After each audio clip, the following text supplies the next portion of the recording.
Okay, so we heard from the Honourable Minister. In 2021, 38% of CEOs in Malaysia are female, and that's highest historically.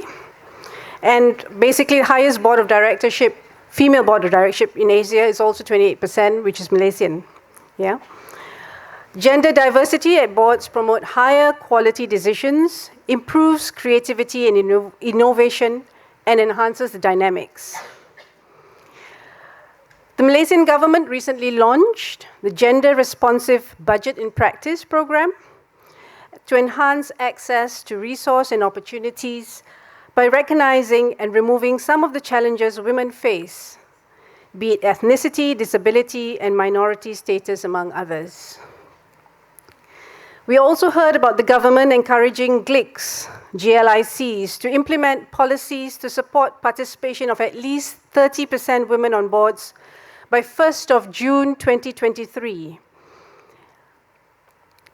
He mentioned mainstreaming the DEI conversations and awareness with not just HR, but also CEOs and the community holistically, because it truly is a driver for business, a benefit to stakeholders, and not just a regulatory requirement.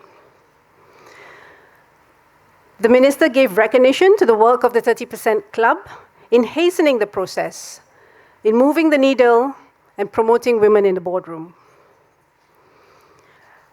It was interesting, I thought, that he referenced back to nature and biodiversity,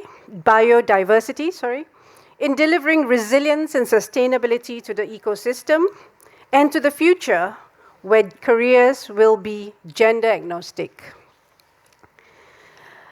Leah then came on and mentioned the Malaysian Code of Institutional Investors 2022 to be published on the 23rd of September 2022, which will state its expectations for all investee companies to comprise of at least 30% women on their boards.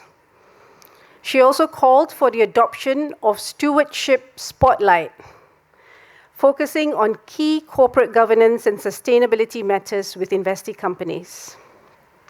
Certainly putting words to action. Dato' Amy spoke about how we should be relentless in advocating for diversity, equity, and inclusion, to have the courage to do what's right, and to take bold action in boardrooms in addressing the risks that we face today. So it's ground up and it's top down. Having heard all of that, there is no better time than now, ladies. We heard from Yen and Ahila in terms of the expectation from INEDs, constantly challenged and not exhaustive, how to deal with a VUCA world, being entrepreneurial, having a strong moral compass and being prepared for difficult conversations at the board. To the potential incoming board, as Dato' Hisham mentioned, ask the right questions. Is the company ready for us? Balancing independence and being useful.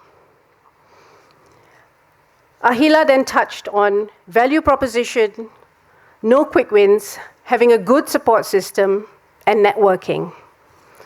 Those were basically the gems and the nuggets that I could collect from the conversations today. Very inspiring. And we now come to a close. We reached the end of our program this evening. Our gratitude and appreciation and thanks to all who have made time to be present. Tan Sri Zarina, Dato' Abdul Aziz, and Anne. I don't see Anne though. Members of the press, distinguished guests, mentors, and mentees. Thank you to the organizing committee and the 30% Club advocates in pulling all of this together. Before we go, just an upcoming event for you to look out for. Next on the agenda is our diversity, equity, and inclusion conversation on driving climate action and just transition. Please look out for the updates on the 30% Club LinkedIn, yeah? Have a wonderful weekend. Before we break off, there's going to be a fantastic connecting, networking, socializing event just outside the foyer. If you please like to make your way there, and we can then catch up and have some further conversations. Thank you very much, everyone. Good evening.